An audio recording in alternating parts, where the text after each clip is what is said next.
Assalamualaikum warahmatullahi wabarakatuh. Perkenalkan, saya Ulfi Agustina. Di sini saya bersama rekan saya Akbar Rozak Arda akan menjelaskan mengenai sentimen analisis dengan logistik regression. Nah, di sini kami menggunakan dataset yang kami ambil dari website Kaggle. Nah, di sini kami menggunakan dataset restoran customer review. Dapat dilihat di sini dataset yang kami gunakan. Nah, dataset ini terdiri dari 1000 baris dan 2 kolom.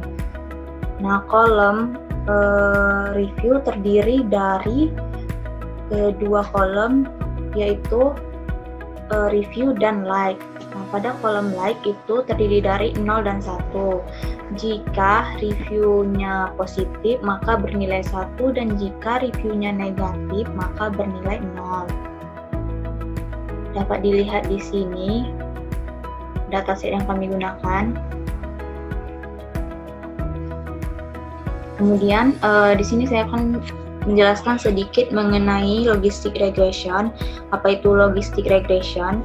Logistik regression merupakan salah satu jenis regresi yang menghubungkan antara satu atau beberapa variabel independen atau variabel bebas dengan variabel dependen yang berupa kategori biasanya 0 dan 1. Nah, regresi logistik ini merupakan sebuah pendekatan untuk membuat model prediksi. Nah, tahap regresi logistik yang kami gunakan di sini yaitu pertama preprocessing, kemudian vektorisasi, kemudian menghubungkan pengklasifikasian, menentukan nilai C terbaik, membuat model terakhir, dan yang terakhir itu evaluasi. Nah, evaluasi di sini kami menggunakan confusion matrix. Di sini kami melakukan sentimen analisis dengan logistik regression dengan menggunakan Google Colab. Nah, untuk yang pertama dilakukan dalam sentimen ini yaitu melakukan mount data. Mount data di sini berfungsi untuk menghubungkan Google Colab dengan Google Drive. Jadi di sini saya akan melakukan mount data. Nah, di sini diminta autentifikasi kode dari Google Drive-nya. Kita akan mengambil kode atau link-nya untuk diautentifikasi.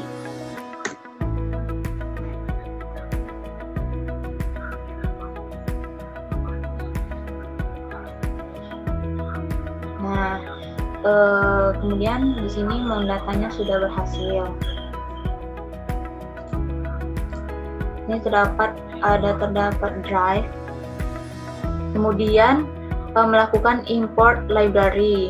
Di sini menggunakan library Pandas dan RA. Pandas sebagai TD dan import library RA. Pandas ini merupakan library yang dapat membaca file dari berbagai format seperti .txt, .csv, tsv, dan lain sebagainya.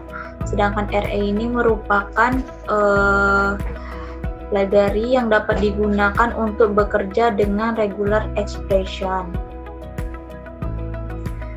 Setelah melakukan import library tadi, kita run terlebih dahulu.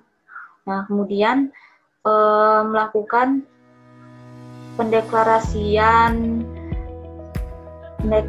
variabel df untuk membaca atau menampilkan dataset yang digunakan. Di sini link ini diambil dari link drive-nya dataset di drive-nya. Nah, setelah di-run akan tampil dataset yang digunakan. Di sini kami menggunakan height, itu merupakan data teratas, 5 data teratas.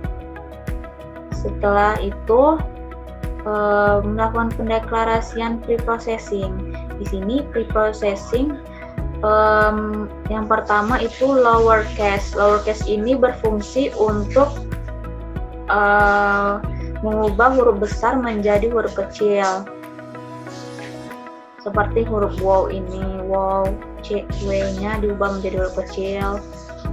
Kemudian teks di sini berfungsi untuk menghilangkan teks yang terdapat pada datasetnya, seperti tanda titik, tanda dan lain sebagainya, teks. Kemudian preprocessing seperti spesial karakter dan digit. Nah,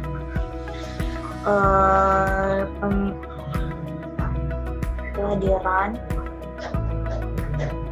nah dia akan berubah datasetnya setelah dilakukan preprocessing akan berubah, W-nya berubah menjadi huruf kecil, tanda titiknya hilang, dan begitu juga seterusnya. Itulah tadi tahap awal sentimen analisisnya, melakukan preprocessing, dan kemudian untuk tahap selanjutnya itu akan dijelaskan oleh rekan saya Akbar Rozak Ardah.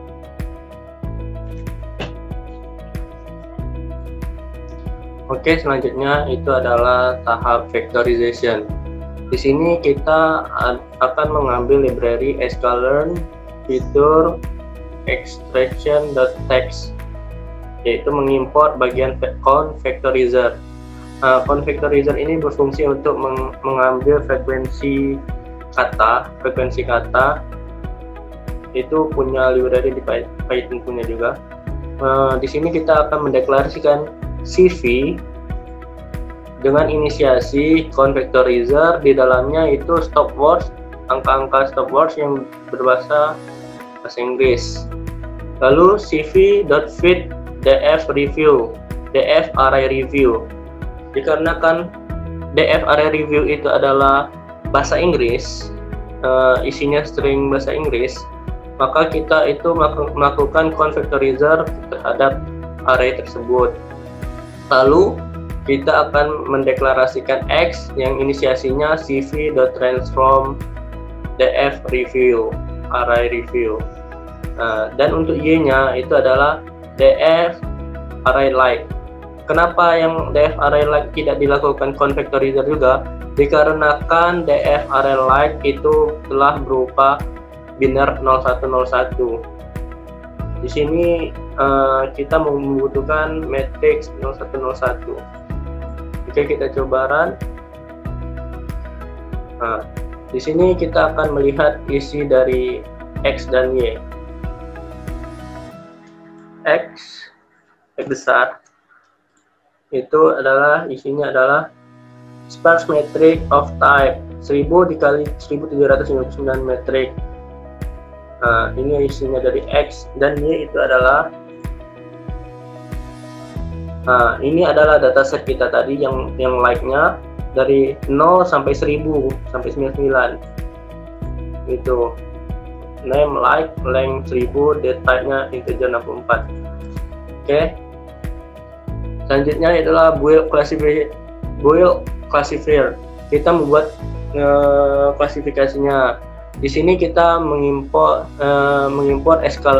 sklearn.linear model, yaitu logistic regression yang bakal kita pakai, dan sklearn.matrix accuracy score untuk menghitung akurasi skornya.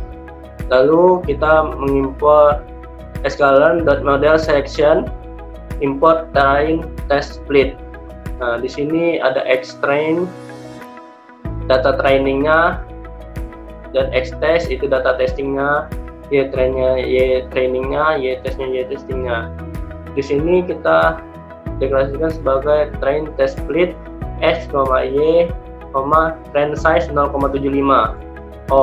0,75. Yang Ibu bilang tadi itu adalah 0,80.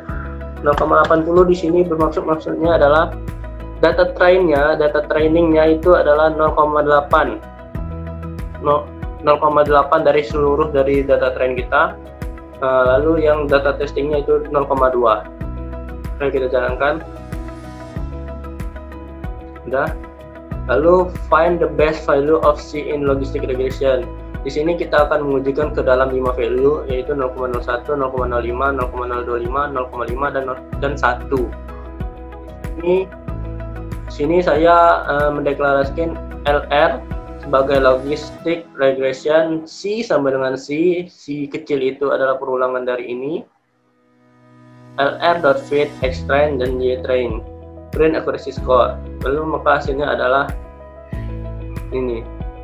Akurasi yang terbesar itu adalah C sama dengan 1 dan C sama dengan 0,5. Ya, maka kita akan di sini saya akan memilih C sama dengan 1 untuk final modelnya. Jadi kita jalankan aja ini C sama dengan 1 final model fit.x, y, yaitu adalah final model akurasi skornya adalah 0,925. Maka model akurasinya adalah 0,925. Di sini saya akan mengevaluasi menggunakan conversion metric. Maka dari itu kita akan mengimport sklearn.matrix, import conversion matrix. Kita akan menggunakan conversion matrix, di mana conversion matrix isinya adalah y-test, final model.predict, x-test. Itu isi dari akurasi score tadi. Oke, maka dari itu hasilnya adalah array 947891. Maka dari itu kita jumlahkan seluruh metriknya 7, 8, dan 91. Oh, yaitu 200. Maka kita mencari akurasi skornya secara manual dengan cara paling atas kiri dan paling atas kanan dijumlahkan, dibagi dengan jumlah matriks, yaitu 200. Maka itu adalah 9,25. Maka akurasi final model akurasinya itu baik sama dengan conversion metricnya. Mungkin itu saja dari kami tentang sentiment analysis using logistic regression dataset, restaurant review dataset. Kalau ada salah kata, saya minta maaf. Saya undur diri. Wassalamualaikum warahmatullahi wabarakatuh.